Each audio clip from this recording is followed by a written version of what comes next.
Hey everyone, thanks for tuning in to the Faithful Fathering Podcast. This is Josh Ulmer with the podcast team. This week's episode is the final part in our 4-part series from a recorded radio broadcast from 2019, where Rick Wertz, founder and president of Faithful Fathering, answers live listeners' questions on the air, such as what to do when your child doesn't have a father figure in their life. We hope you enjoy Vital Issues, Part 4. Thank you. Thanks for listening to Christ-Centered Radio, KHCB. Christ-Centered, keeping Him close by. That's what KHCB stands for. One means of keeping Him close by is through this upcoming program, a program that contains Christ-centered counsel. On this program, vital issues in the Christian home, those issues will be brought up that you call in. Vital issues in your home. Vital issues in the Christian home. Now let me introduce our guest, Bruce Munsterman. Our host, I should say, Bruce Munsterman. Well, Good morning, Bruce. I can be a guest, that's fine. He's going to introduce... We'll let Rick Wertz be the host. That would be even good. That would be much, much better. Welcome to KHCB's Vital Issues in the Christian Home. Our thanks to Dan Wales, who's producing this broadcast today, and also our very special guest, Rick Wertz. Rick is with the ministry called Faithful Fathering. In fact, Faithful Fathering of Texas. And has a wonderful website, faithfulfathering.org. His goal is to encourage men to be the fathers that their children always want them to be. We'll discuss some of these issues as well as your questions, and you can phone in a question if you would like to ask Rick something about the issues we discuss. Simply call 888-777-5422. That is a toll-free number, 888-777 and KHCB, or 5422. 713-520-5200 is another way to contact us, especially in the greater Houston area or through cell phone, 713-520-5200, and we'll try to get to you right away. Rick Wertz of Faithful Fathering, your ministry now is how old? We're going into our 19th year, wow. Bruce. Yeah, praise the Lord. Yeah. God is great. Why did you start Faithful Fathering? Obviously because many fathers are not faithful in their roles, no doubt. Well, it's this father that wasn't faithful is the way the Lord got a hold of me. Is that a point to me or a point? Well, you're the host today. Oh, okay. So you're not pointing to me as being the reason for the ministry. No, I'm the reason. The Lord, if He's worked on me over the years, and I look to share a lot of the experiences that I've been blessed to go through. You know, some positive, some not so positive, but it's life, isn't it? There's a lot of temptations out there that try to distract us, and I think people need to know that your life's work was in the oil industry. You didn't study, you didn't go to high school, then to college, then to Bible college, then to Bible seminary to start this ministry. Right, I had the School of Hard Knocks. Lord still takes us to school, that's for sure. I had 2 prayers as a young man that I'd be blessed with a happy and healthful marriage and family we didn't know growing up, and that we'd live somewhere above the poverty line that we'd grown up below. And I was a typical overcomer from a rough childhood, rough situation at home, and just got busy. And busy stands for being under Satan's yoke. And Satan is never focused on healthy relationships. It's other stuff that distracts you from the most important relationships in your life. And so over the years, he gave me a wake-up call that said, "Hey, I need you on the fathering front, on this battlefront." Because he had answered the prayers. I had been blessed to get to college, one of the first in my family to graduate from college and get a good education and get a good job. In the oil field coming out in 1980, it was good times. And so I just got busy. What was your expertise? Or my degree was in mechanical engineering, and the job was oilfield services operations management. And we moved 9 times in 15 years and just kept going and just looking for that next promotion, that next raise, and financial security, the elusive financial security but all the time he kept me above the poverty line for sure, well above the poverty line, and I was taking these blessings for granted. And my story. The story was to come back from a extended business trip and look out in the backyard and ask my bride who that was out there playing with Amanda, and she said, "That's your son. You're traveling too much." And as a good Kansas farm girl will do, she just said it as a matter of fact. She didn't say it judgmentally. She didn't say it condescendingly. It was just a matter of fact. And the Lord, was not that gentle with me. He said, "Son, I've answered your prayers, and you're taking these blessings for granted." He said, furthermore, I'm losing a generation because of dads like you. And that was really the start of the journey. We left the corporate world in 95. He brought men into my life that initiated this ministry in 2000. In between that time, I was blessed to work with our mutual friend, Dr. Ken Canfield, and the National Center for Fathering. And he really poured into me as a spiritual father. And today, here we are, 18-plus years into ministry, just trying to be obedient. And, what I know is my kids know me and they know the Lord. So I've been paid in full. And you do it in a variety of ways. Some people want to know, well, how do you encourage fathers to be, quote, faithful fathers? One of the things you try to do is encourage men. And you're going to have a conference coming up, let's see, mid-next month already. Right. It's October 20th. It's a Saturday evening, 6 to 7:30. We're calling it an MVP Father. We have a lot of MVPs here in Houston, by the way. The Astros have Jose Altuve was MVP of the American League. George Springer was MVP of the World Series. Justin Verlander was MVP of the American League Championship Series. And here, Alex Bregman was named MVP of the All-Star Game this year. So now MVP for father means that you're motivated to be physically present, you provide vision for your family, and you're purpose-filled on the journey as a faithful father. So we're going to have some great dads, Melvin Adams, Buddy Griffin, Mike Rosas. We're all going to bring stories to connect with dads, and it's going to be a high energy, just a great evening to get some insight, some godly wisdom, wise godly wisdom from some very influential fathers around the Houston area. Okay, and it's coming up Saturday, October 20th. For more information, go to faithfulfathering.org, faithfulfathering.org. It'll be at the Sagemont Church, located at I-45 and the Beltway 8, this in the greater Houston area. Not everyone listening right now can come all the way to Houston to be a part of this.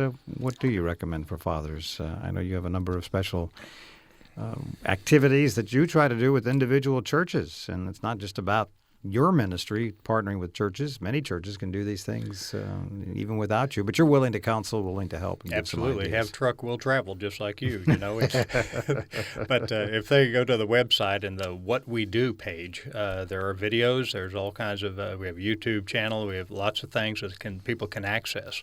What We Do page has a great video of our luncheon, leadership luncheon that we typically conduct to help a church understand how they can get a ministry for fathers going in their church. We typically work through a core group of dads. We build relationship and then let those guys drive the process to really what we call pass the baton, which is pass is purpose-filled fathering, activities for dads and kids, studies for dads, and then staying connected with your kids as they mature. So all of those have dimensions to them that are outlined on the website, and happy to talk with anyone that wants to get something going in their church, wherever their church is. And you also have some practical ideas of things that dads can participate in with their children. Absolutely. Several churches do things like overnights. We have an overnight actually at our church out in Richmond. If you're in the West Houston area, Richmond, Rosenberg, Sugar Land, Missouri City, at Faith United Methodist Church this Saturday night, actually. We have an overnight there. We'll have a bonfire. We'll have some kickball games. We'll have a dodgeball game inside. We'll cook some hot dogs and roast some s'mores and have a devotion time. So it's just a fun. And how does that develop a relationship with dads and children? Well, it's just fun to easy to plug into activity, and give moms a day off or a night off is really the marketing strategy. But it just provides dads a very easy to plug into activity and give them a taste. And the focus of the event from our standpoint is just remind dads how daggum important you are. It is the most important job in the world to raise a godly generation. So that's what we focus on. So that's you say overnight. So you have tents that you pitch out in the lawn of the church? That's right. We have an activity field, an athletic field out there, and just pitch a tent. And if they don't, if the kids are too young, they just want to come out for s'mores and what have you, then that's fine. They can go home. And that's the idea. If the kids get restless, they can get home real easily. But the idea is to spend night in the tent and then go into church all, grubby and nasty, so that you can enjoy a morning of worship back in the corner of the church wherever they let you sit.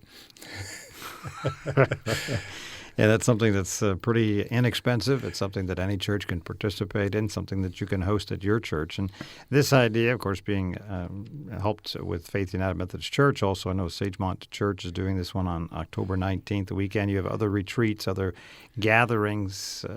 These are all on the website. So That's right. And sometimes they're independent, and sometimes they're with, like Sagemont Church is one of our oldest core groups, and they have actually twice a year an overnight under the cross there on the south side. We're right at I-45 and the Sam Houston Tollway on the south side. And so we have a couple overnights, and we'll be there on Friday night, October 19th.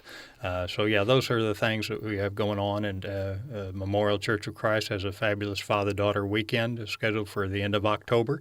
That's a church specific, but outsiders are, if there's space available, they're more than welcome to join us. Okay. And then there are a couple of open retreats later in the year. And that's a great point. These activities can be for the community, maybe hosted at your church, but have your friends or have your members invite others to say, hey, we're having an overnight. Bring your son or your daughter and come and be a part of this special event, and it's for dads. And Absolutely. So that's the focus of his ministry. Mm-hmm. MVP Fathering Men's Conference coming up on Saturday, October 20th. That also will be at Sagemont Church. For details, go to faithfulfathering.org, or you can always call and leave a message, 281-491-DADS, 281-491-3237. Well, if you have a question about fathering or about any issue, about families, certainly give us a call at 888-777-5422, 888-777-KHCB, 713-520-5200.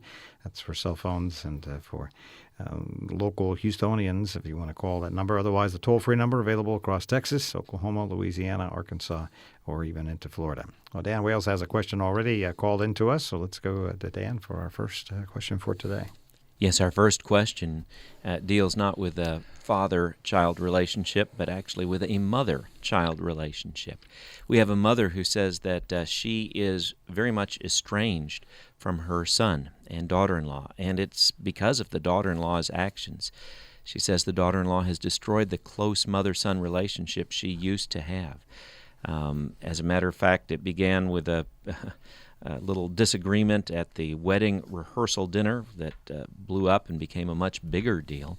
And now it's a constant ongoing problem. At a recent communication she had with her son, he just became enraged at her, red-faced, just furious.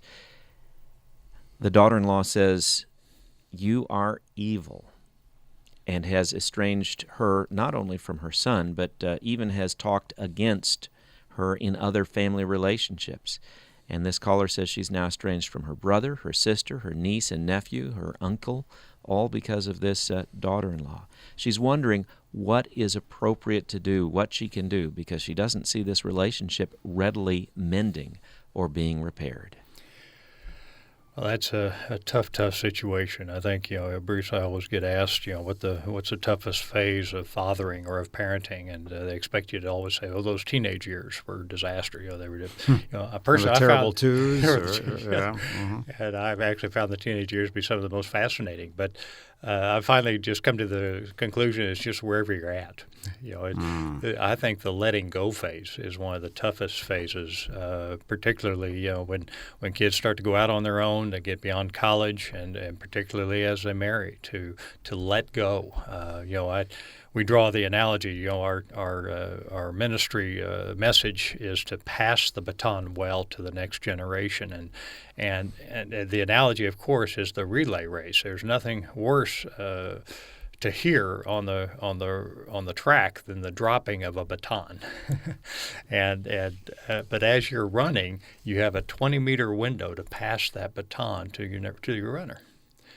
And if you can't put the baton in his hand and then say, "Hey, let me run the next lap with you because I want to stay with you," that just can't happen. You either let go of it. If it drops, it drops. It's failure, and you pick yourself up and keep going. But you do not get to hang on to the baton for the next leg of the race. I think that's the toughest thing. I think sometimes it's particularly hard, I think, with single moms and single parent situations, especially if a son is the only man in mom's life. It's a very tough time to let go. I can't say enough. I've always said my mother is the most spiritual woman I've ever known. But her boldness and willingness to let go of me as a teenager, understanding I didn't need mothering, I needed fathering. So I was under a brother-in-law as a father figure, and an uncle stepped in as a father figure. And she backed out to a good bit at that point, understanding that mothering wasn't what I needed at that point. I needed to get on with becoming a man. And I think mom's letting go is a tough thing. And it gets exacerbated if there's a wife in the picture that wants to cleave to her husband. But that's what Scripture says. Mm-hmm. We leave our mother and father to cleave to our wives.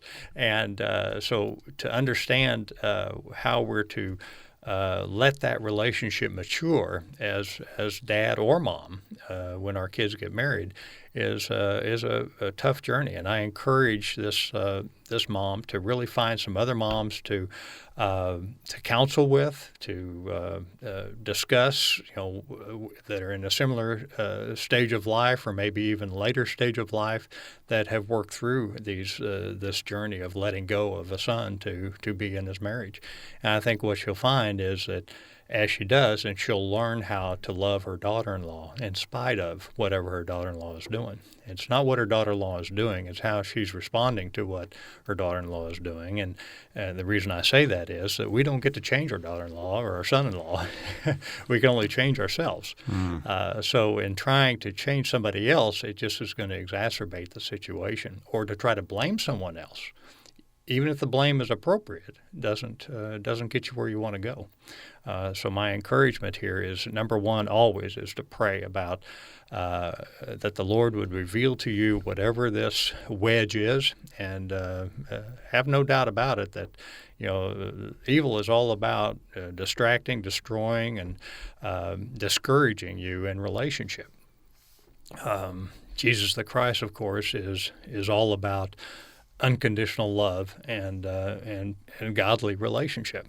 So I encourage mom to really pray through that, listen to what the Lord has to say, and begin to again seek counsel, possibly professional counseling.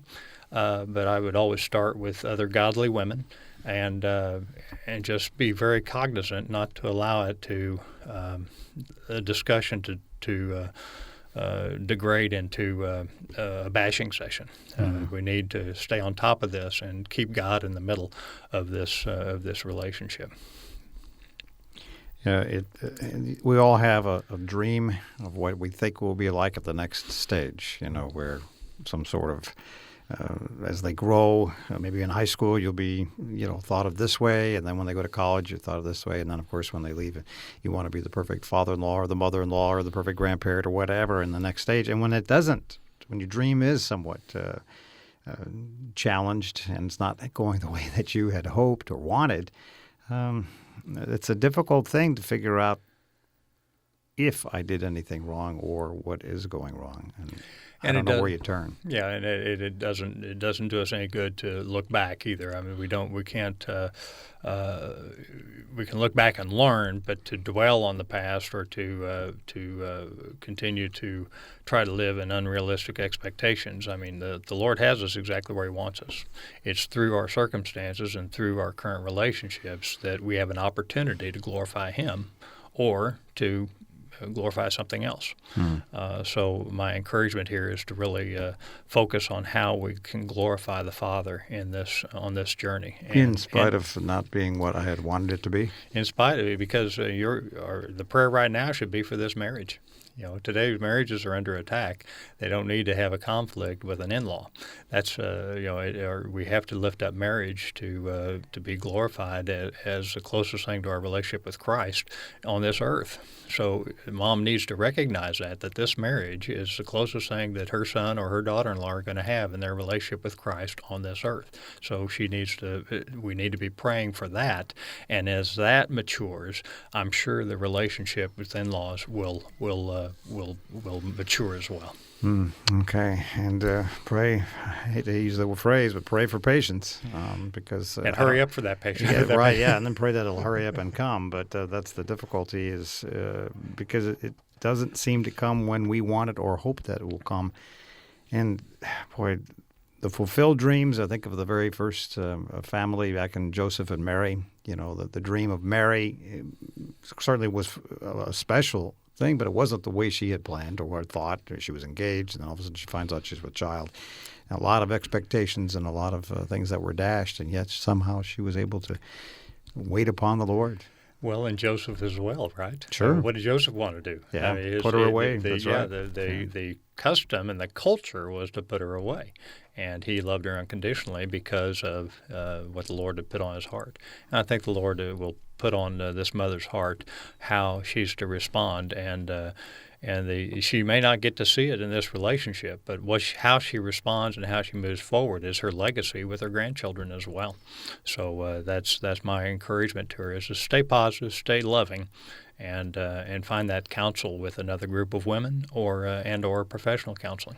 Yeah, and if they're asking for distance, then grant it. Grant them distance. Okay. Absolutely. Okay. All right, not an ultimatum. Be sure, not an ultimatum. Not say I'm out of here, but just grant them the distance and be available. All right. Vital Issues in the Christian Home. Thank you for calling in today. If you have a question, 888-777-5422. It's 3 8s and then 3 7s and then KHCB. That's our toll-free number. Or 713-520-5200. Our producer, Dan Wales, writes your question down, and then we'll forward it to our guest. Dan, what's on this listener's mind? A father with a nearly 12-year-old son wants to know how to have a father-son talk about growing up, including birds and bees. You were talking before, what are the difficult age groups or ages to deal with our children? Well, this is a difficult one. Well, the trouble is 12-year-olds today probably know more about birds and bees than we have any idea they do. Wow. That's the average age of first exposure to pornography now is 9. So I applaud the dad for his sensitivity and his willingness to do this. I think there's some fabulous resources from Focus on the Family and Family Life. Family Life that Dennis Rainey has. I would research those two websites, Focus on the Family and Family Life, and see what they something about being a knight, K-N-I-G-H-T. That's Raising a Modern Day Knight is Robert Lewis's book, is a fabulous resource. I was going to say at 14 we do have a father-son passage retreat that is for 14-year-old boys and up this fall, but doesn't apply to the 12-year-old. But I would say, Dad, just make sure he is comfortable and can come to you with any question he has about anything. Research has shown that teenagers want to talk to mom and dad about sex and the questions that they have growing up. But so how do you start that conversation, or how do you say, hey, anytime you ever have a question? Are you blunt, or it seems very awkward. Well, the first thing is just always be available, as much as you can. Be available, be accessible, be approachable. And that's a matter of having scheduling some good one-on-one time with your son. I always say, dads, date your daughters, regularly. I encourage the same with the sons. Sometimes we think that going out and playing catch with our sons is just going out and playing catch, but it's going out and interacting with our son. It's going to have an ice cream cone. It's going for a walk. It's whatever the case may be. It may be just a trip to a ball game, but you got windshield time and you have time to ask some open-ended questions about what's going on. Hey, how are the girls at school? These types of things. What's going on in your mind? And I think sometimes it's easier to ask. Maybe this is the preliminary. Is anybody bullying you at school? What's going on? Tell me more about.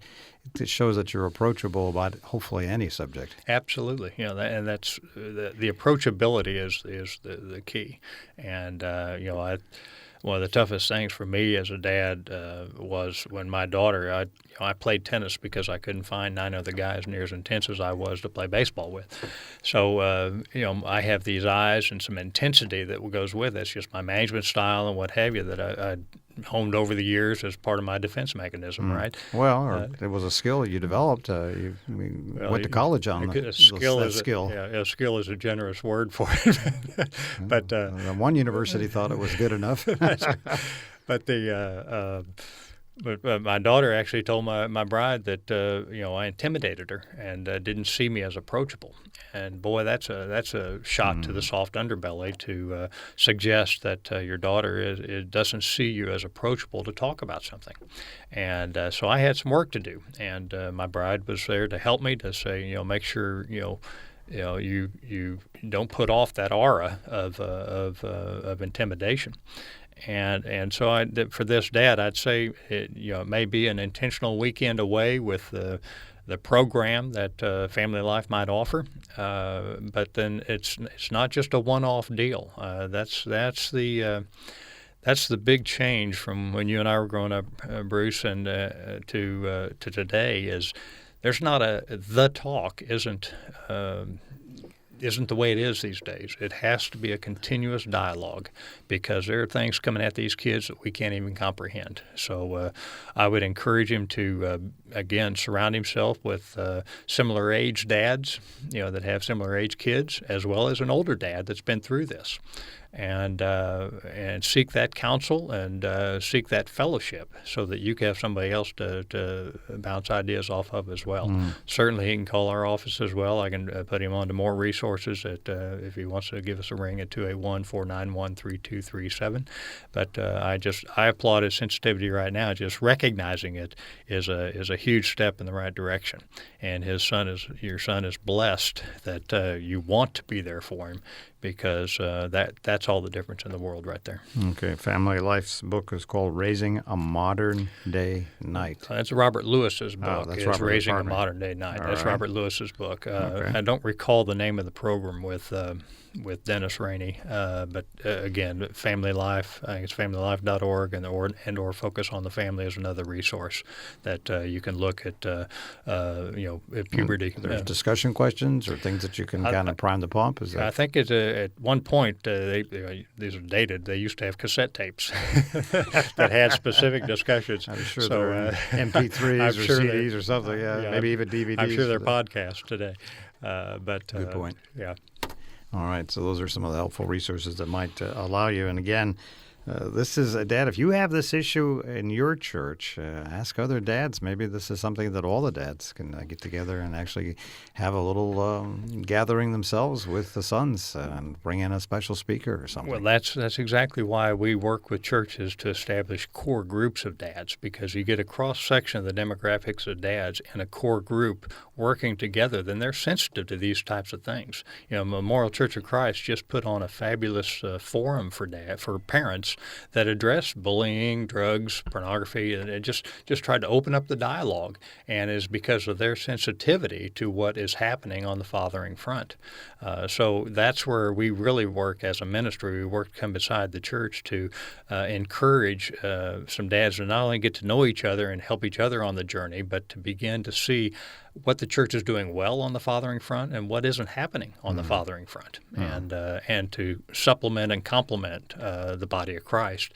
And in the process, you reach out to the community as well. And at the end of the day, we raise the bar. My vision is to raise the bar for fathering and the visibility and the critical nature this we have in this role as God's representative in family, to raise the bar to a whole new level in the body of Christ and beyond. All right. Vital Issues in the Christian Home. Our very special guest today, Rick Wertz.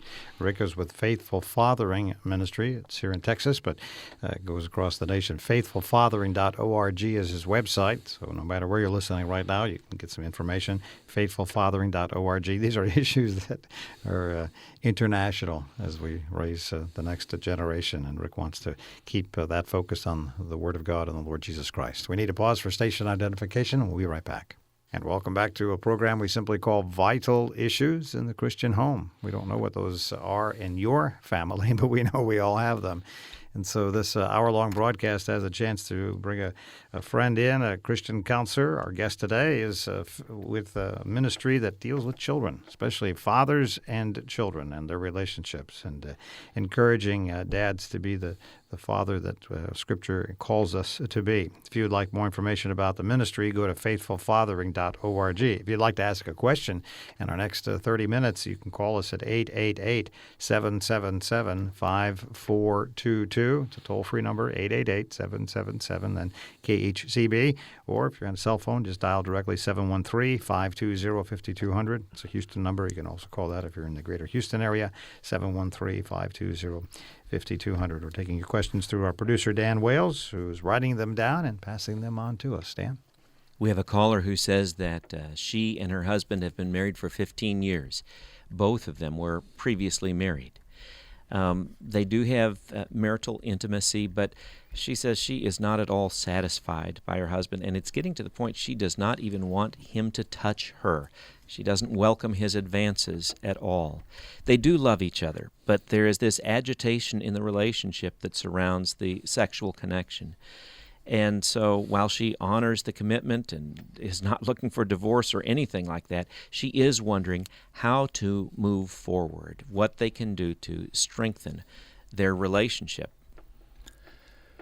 Well, that's one of the toughest dimensions of the relationship, because people always come into a marriage with a perspective of what the relationship should be sexually, and then also what past experiences they've had. In this case, they've been married before, plus whatever their upbringing was, plus, right? Yeah, plus whatever, yeah, exactly. You have all the issues, of childhood and the upbringing, the background, and what have you.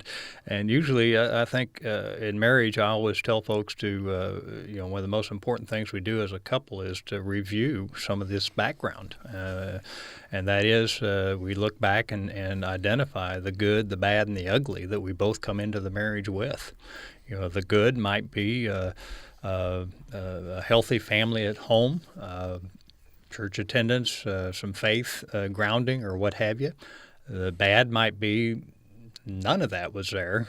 You didn't really have any faith. It was just you saw marriage, and possibly your mom and dad were divorced themselves, and so this has affected you. And the ugly, of course, would be alcoholism, other addiction in the home, abuse, emotional or physical. And all of this has to be processed as a couple. We both come in with our dimensions for the relationship, and it has everything to do with how we relate to each other physically, emotionally, and spiritually. And now when you bring a previous marriage into the mix, that even exacerbates the dimensions that they're trying to pull together in this marriage. So first of all, I applaud her heart and her passion to stay firm in the marriage, even if she doesn't feel physically satisfied at this point in time, because that's foundational for how the marriage is to survive. Everybody goes through the peaks and valleys of a healthy relationship in marriage. Hopefully, you're somewhat out of sync with your wife, so that when you're down, she's up, and when she's up, you're down. When you're down, when you're up, she's down, and so the key is that's why you can two walk together, except they be exactly agreed. Right. So, but the key is that you have become one in marriage. Of course, that's what the key is, and with the physicality here, I always encourage, again, first off is always prayer. Be praying that your heart would be open to your husband, and that you would have that desire for him that we should have for our married partner, and for our wife or for our husband. And then secondly is certainly counseling would be professional counseling. Whether it's through Focus on the Family again, or through Houston Center for Christian Counseling, Tim Avergeorge's group, or seek out that counsel to the degree that you're comfortable, and depending on what church you're involved with, I would suggest visiting with your pastor or pastoral or counsel staff at your church, depending on your situation in your church. But I just think there's tremendous value in counsel of older women in this situation as well. And as guys, of course, I seek counsel for older guys. It's harder and harder to find older guys, Bruce, but, Because you are one, or because I are one? I are one. But, I think there's obviously a love for her husband, and but yet a frustration. Mm-hmm. And that frustration is not of God. That's just not the way God designed relationship to be. So that's something to continue to pray through. So I don't have any, it's a journey. Marriages, there's sometimes those valleys last longer than others. But my prayer, my hope is that this young lady will be able to pray through and work through this in concert with her Lord and her husband. Yeah, there's so-called magic wand. We pray that the Lord will take care of it, and hopefully it'll be by tomorrow. But sometimes the journey is long. I think about the children of Israel going through, 40 years of wilderness? Moses being put out for a while after he left Egypt, fleeing for his life because of his sin for a number of years, I think another 40 years. So not that we're saying this is going to take that long in this particular case, but we're trying to illustrate that it may not happen tomorrow. Well, and that's right. And the good news here is that it is something that's workable. I mean, there are other situations where the ill health prevents any physical intimacy in marriage, and the maturity of that marriage guides you through. The maturity and discipline in that marriage guides you through that time of abstinence. That is just the way it is. So, my hope here, though, is that this does get resolved, and that the Lord will be glorified as a result of it. All right. And as Rick mentioned, get some counseling, and maybe start with your pastor, asking for a referral or something of that sort, wherever you can find, or call KHCB. We have a list, or Focus on the Family, or many others. Vital Issues in the Christian Home on the air. Rick Wertz, our special guest, 888-777-5422, 713-520-5200. Let's go back to our producer, Dan Wales. Our next caller is a godly widow. She has been without husband for 10 years. She has a son who's 12 years old. He was about a year and a half old when his father passed away. She says her church has a variety of groups, including Bible study groups and so on, but none that exactly covers the need that she perceives. She is seeking someone to mentor her son. She's asked the church leadership if they can provide help. So far, they have not really come forward with a plan. And she's concerned. She doesn't want to just be arbitrary or unwise. She knows there are predators out there, wolves in sheep's clothing, and she wants to know what she can and should do to find a godly father figure or someone to help mentor her son as he grows up. Well, they're not just predators out there. There's also liabilities out there that really inhibit church's ability to come alongside single moms in general and widows as well. It's a sad situation.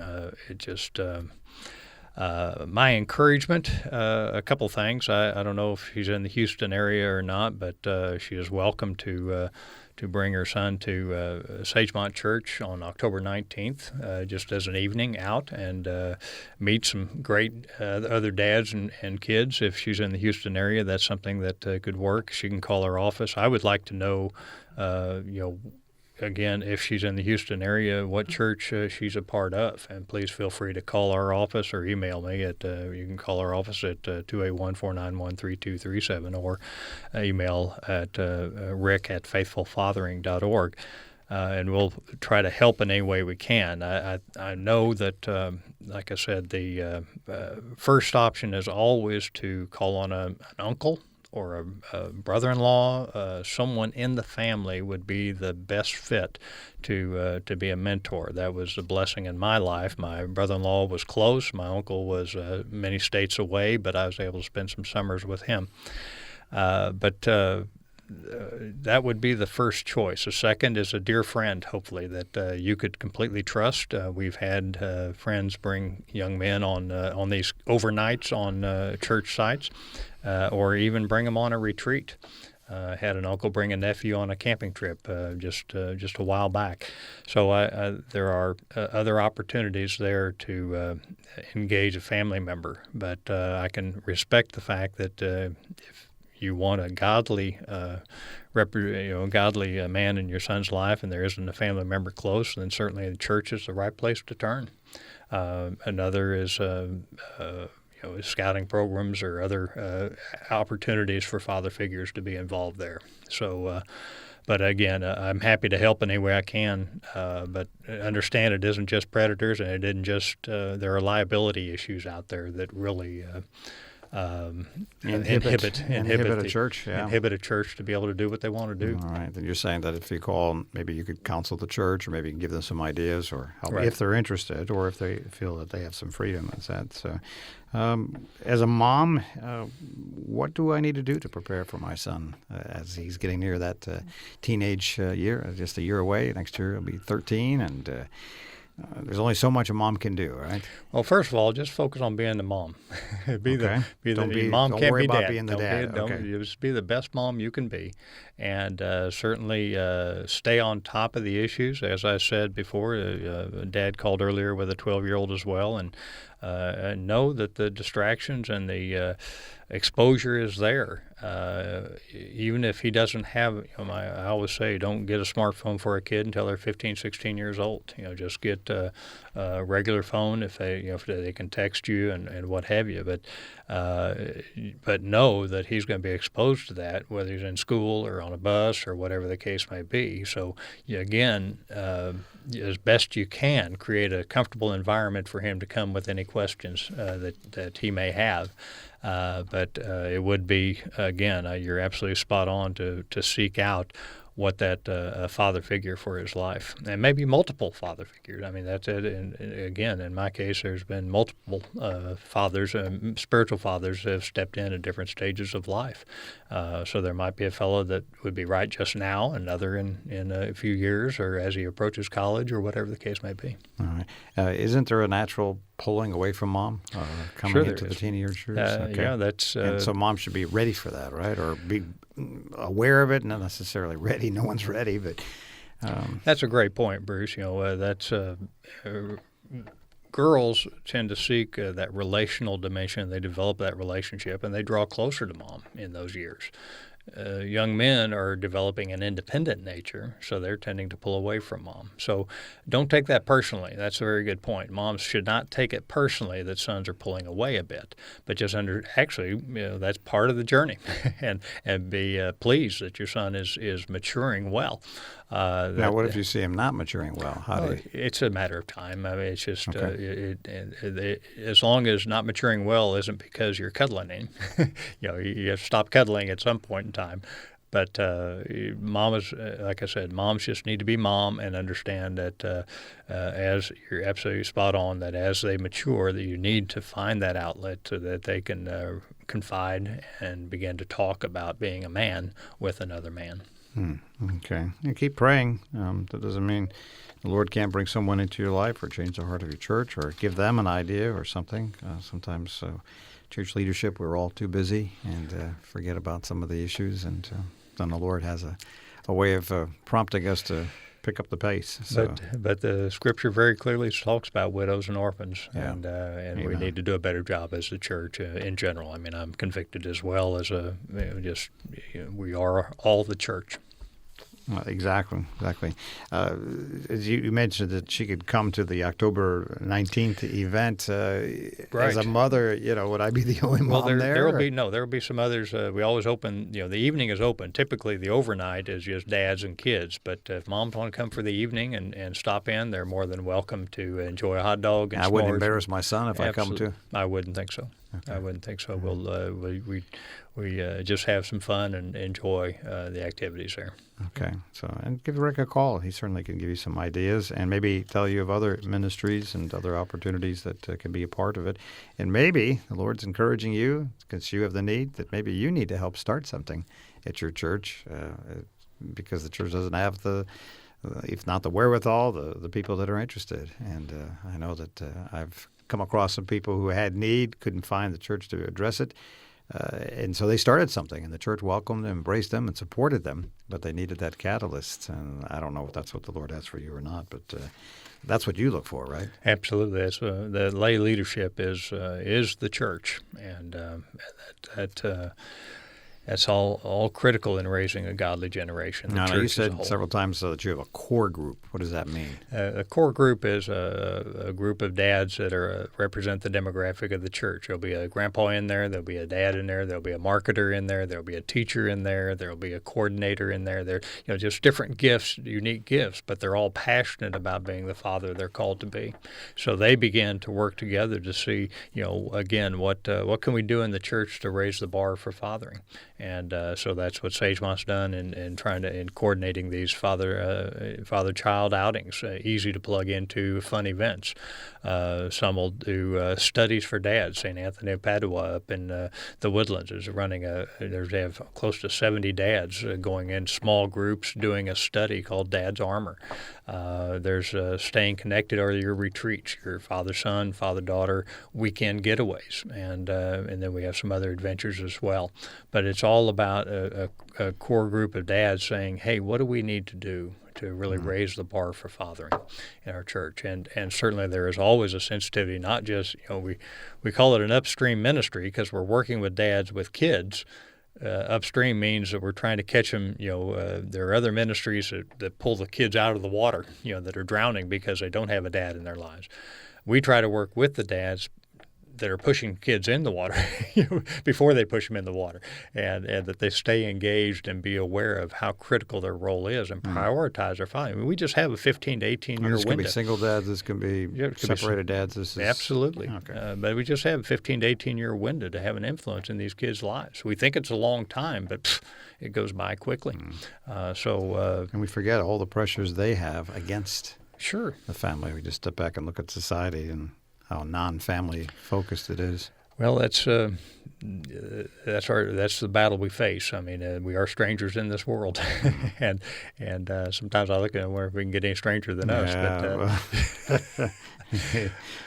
yes, indeed. But our charter, though, is to raise the bar and come alongside widows, come alongside those that are in need of some further guidance. I mean, I don't know about you, Bruce, but I didn't get an owner's manual when I came away from the hospital with kids. No, I got a bill.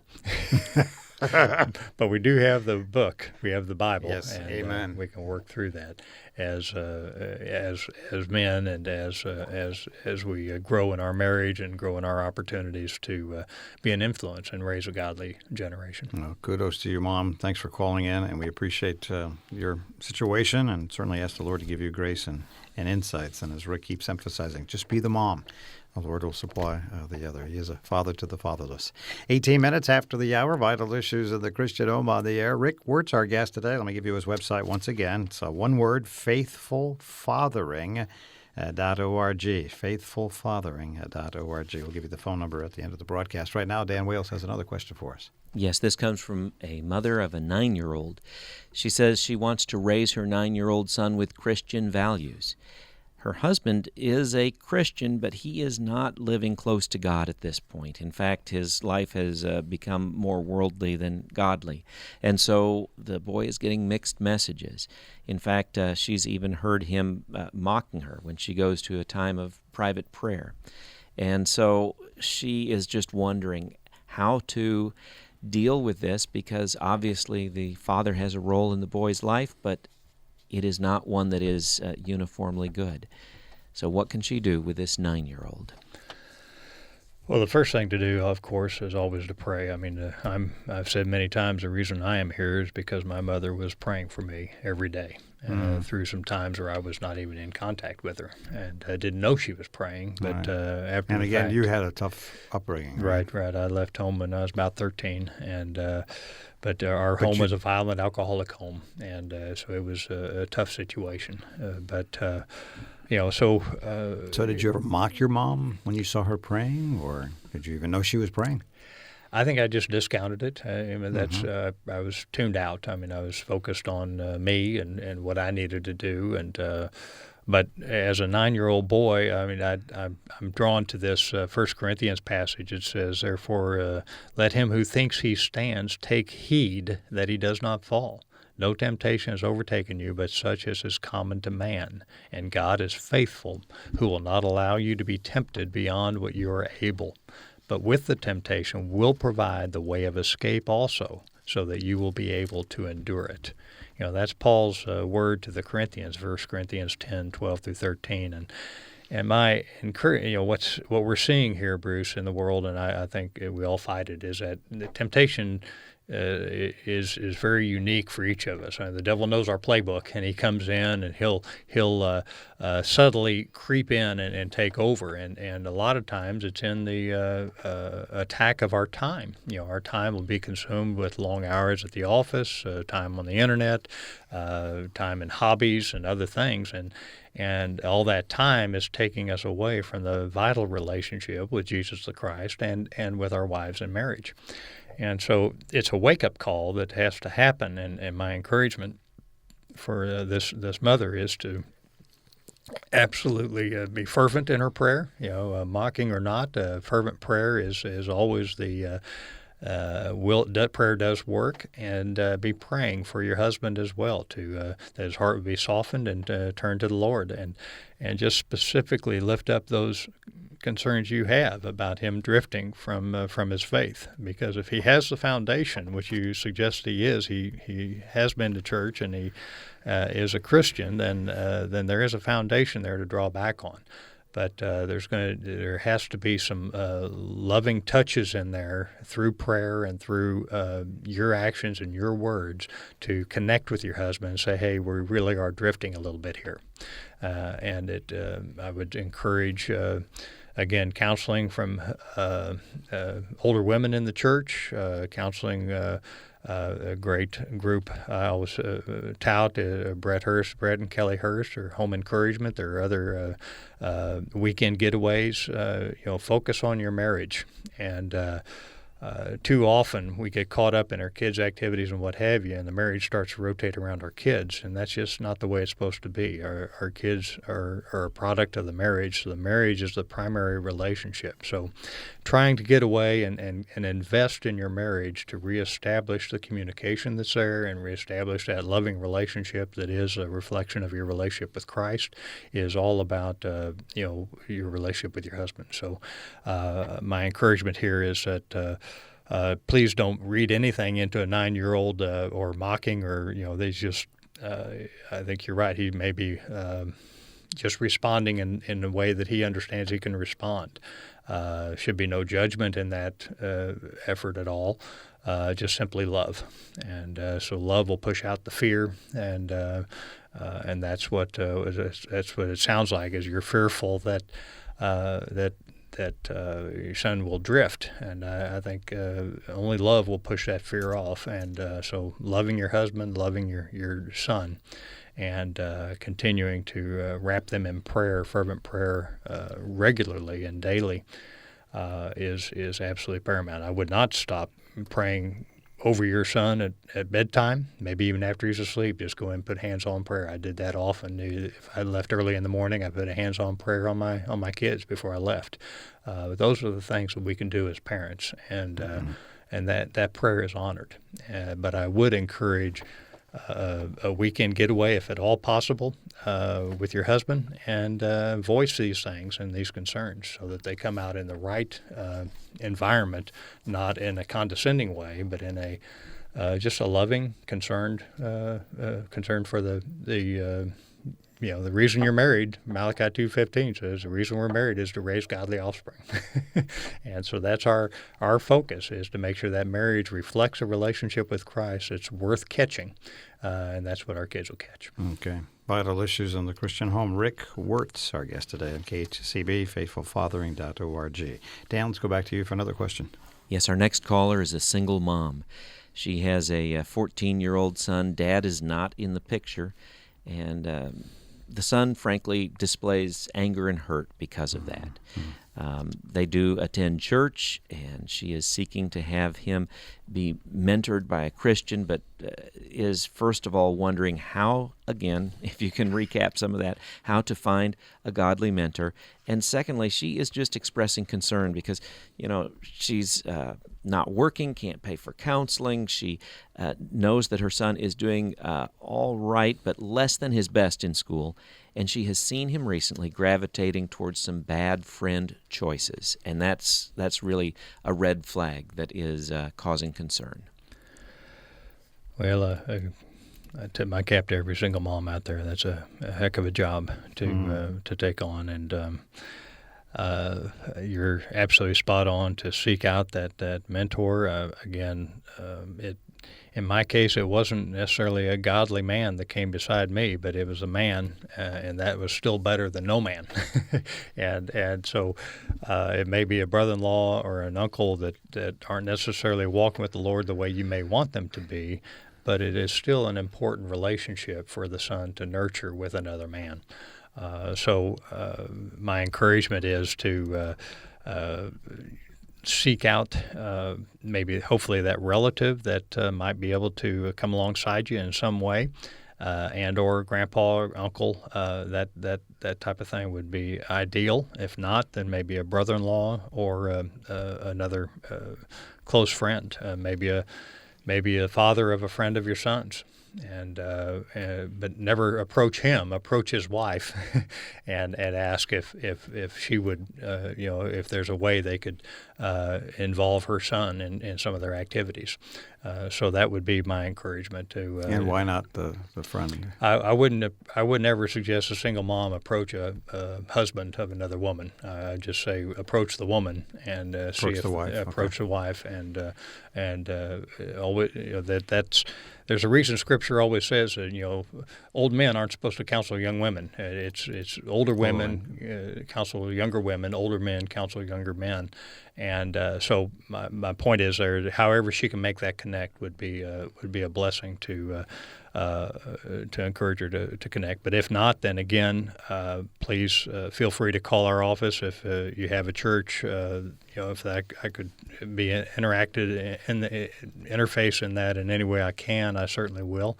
It's a tough issue for a church to address, but there are opportunities, and if there's the off chance that we have a core group of dads in that church, maybe it would be a way for that group to step in as well. And we mentioned earlier that maybe the Lord's calling you. Sometimes it's the people that have the needs that can start the ministry. I don't know how much you're getting involved, but certainly don't discount that God's not moving in your heart to do something. As far as seeing him towards bad influences, how do I bring that subject up? He's going to say, "Oh, Mom, I know what I'm doing." Right? 14, right. He knows everything. Yeah, well, you just admit, son, you do have all the answers. I understand that. And okay. Well, that's an interesting response. But let's talk about some of those answers that you have, and tell me what you're thinking, and how I can share some of my. You might be able to share some of your personal experiences or whatever. Because at 14, he's seen more than you have any idea he's seen, and unfortunately. And so being able to be real with your son is very important. It's a much tougher place for a mom to be than it's tough for a dad as well. But for a mom with a 14-year-old son, it's a tough place to be because he is very much in that independent mode, and thinks he has the world by the tail. I mean, he has all the questions he thinks, or he thinks he has all the answers. Right. And the trouble is, I mean, the point is, what I encourage mom is to make sure that he knows that the safe place to bring these things up is in the home and in the church. The internet and peers are not providing you the answers that are godly. So you're there to love him and unconditionally, and let him know that the book has the right answers. And in family and in our church family, we're going to get through this. Okay. And of course, the book is the Bible, And that's what Rick Wertz has for his focus on his ministry, which is simply called faithfulfathering.org. He has a special men's conference coming up, MVP Fathers, and that's going to be on October the 20th at the Sagemont Church. Also has a couple of overnight events. This is in the greater Houston area, some retreats that are open to anyone if you would like to come. All this available on his website, faithfulfathering.org, or if you'd like more information about some of the questions we got to or didn't or discuss, certainly give him a call, 281-491-DADS, 281-491-3237. Rick, always a joy to have you here. Pleasure to be here. Give him heaven. You're tuned to Christian Radio, keeping him close by.